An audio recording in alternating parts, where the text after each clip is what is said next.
Hello, beautiful people, and welcome back to my channel. If you are new here, my name is Rosalind. On this channel, I feature lifestyle, inspiration, and a lot of self-care. In today's video, I'm going to give you my 5 tips on creating a self-care plan. Let's get started.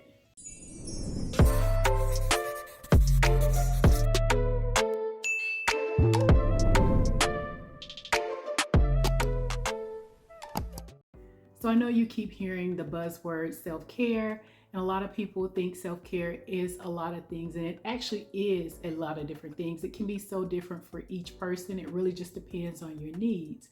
So today we're going to just break it down and help you create a self-care plan.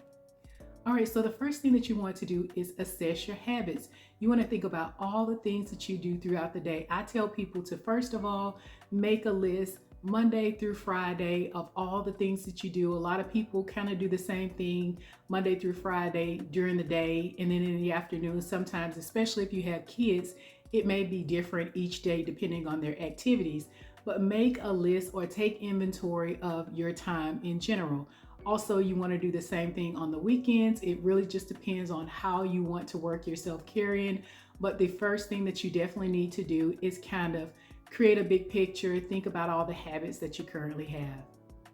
Number 2, you want to identify your self-care needs. So you really want to think critically about the things that you would like to do, that you value, that you think would be most important in your life right now. So from season to season, from year to year, sometimes it changes. But what is it that you really want right now? And it could be a lot of different things, but you want to make a list of some of the things that you would like to incorporate in your self-care plan. So number 3, how can you support the things that you wrote in number 2? How can you make that happen? One thing that's very important to people is their health. So it's very important to make sure that you are going to the doctor at least once a year or sometimes twice a year, just depending on what your needs are. Also making sure that you're exercising. I think the recommended amount of exercise is about 150 minutes a week for an active adult.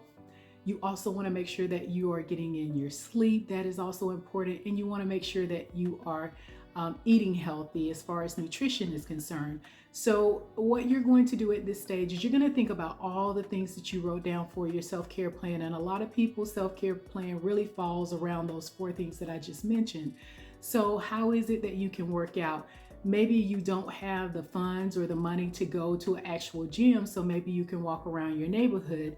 Maybe if you live in an area where you don't really feel safe walking around your neighborhood and you want to do something in the house, you can definitely pop in some type of DVD, or you can watch something online. There are a lot of different free channels on YouTube that people upload weekly, and they give you workouts where you can use things in your house to work out. You can use your body weights. You can actually order some bands, a lot of different things that you can do, and you can save money by not going to the gym. The other thing that you can do, especially when it comes to nutrition, is eat really healthy. One thing that you can do when you go to the store, a lot of times you may have heard this, is instead of going to the inner aisles, stay on the outside aisles. That is where all of like the almond milk, the fruits and vegetables and stuff, they're usually on the outskirts. So you want to stay on the outskirts instead of the inside, because that is where all or most of the processed food is. Another thing when it comes to nutrition, sometimes people say, well, I don't like to cook, I don't feel like cooking. A lot of the grocery stores, they have these pre-packaged meals that all you have to do is pop them in the oven.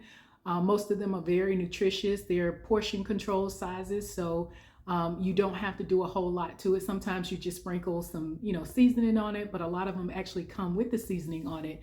You also have these meal prep plans that you can order online. I see them all the time popping up on my feed, but you can order them and then you get a delivery each week, and it has fresh fruits or fresh vegetables in them and all of the other toppings and stuff, and you follow a menu and you actually fix whatever is on that particular menu, and that could be fun as well. You can also, if you feel like you want to eat something really healthy, you don't have a lot of time, if you are going to stop by a fast food restaurant, you can opt for a salad or something on the lighter side to help you with your nutrition. But just figuring out a way, even if it is several days a week you cook and maybe a couple of days a week you don't cook. Maybe you cook for 2 or 3 days in advance, or maybe you eat out, but when you eat out, again, just making healthy choices. So the fourth thing that you want to do, and this kind of piggybacks off of the third thing that you were doing, is you want to make sure that you fit everything into the scope of your week. So during the first phase, you sat down and you wrote down kind of what your day-to-day is like Monday through Friday and also on the weekend. Now, how can you fit these items in? One of the things that I love to do is kind of like the bubble baths and the mask and all of that stuff. A lot of times I don't have time during the week to do it, so I make sure, especially on the weekends, because we have a little more time, that I cushion in some time to get some self-care for myself, because that is one of the things that I love to do. I also love to read at night, so I make sure that everyone is settled and in bed by a certain time, and then I get a little bit of time to read before it is time for me to go to sleep at night. But I think it's so important to look at your schedule and see how you can fit those things in. The last and final thing is to remove the barriers. The barriers could be excuses, it could be I ran out of time. One thing that I do all the time is I cushion in time. I cushion in time to work out. Normally my workouts are between 20 and 30 minutes, but I like 40 minutes because I can always do a 20-minute HIIT routine if I'm low on time.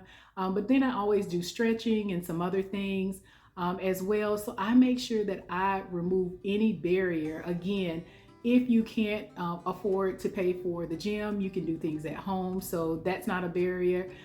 Even if, let's just say you want to cook really healthy, but you're thinking in your head, oh, some of that stuff is just so expensive. There are a lot of different discount stores that sell a lot of healthy things. I know we have Aldi's here. I can't think of the name of the other one. We have a lot of different options when it comes to food. And a lot of the places that we have, especially the grocery stores, if you get like an MVP card or some of the little digital little things that you use, you can save, especially when they're running stuff on specials and on sales. They always have sales on fruits and vegetables and other things, and that is another way to go as well. Couponing, maybe you have a new hobby and you're couponing and you can save some money that way, but just try to eliminate the barriers. It is so important that you take care of yourself. We have to remember that self-care is not just pampering ourselves, it's more about the mind, the body, and the soul. I think if you incorporate a self-care plan or create a self-care plan of action for yourself, I think you'll find that it will help you live a healthier and vibrant life. Well, that's it for this video. Thank you so much for watching. I will see you in the next video. Bye.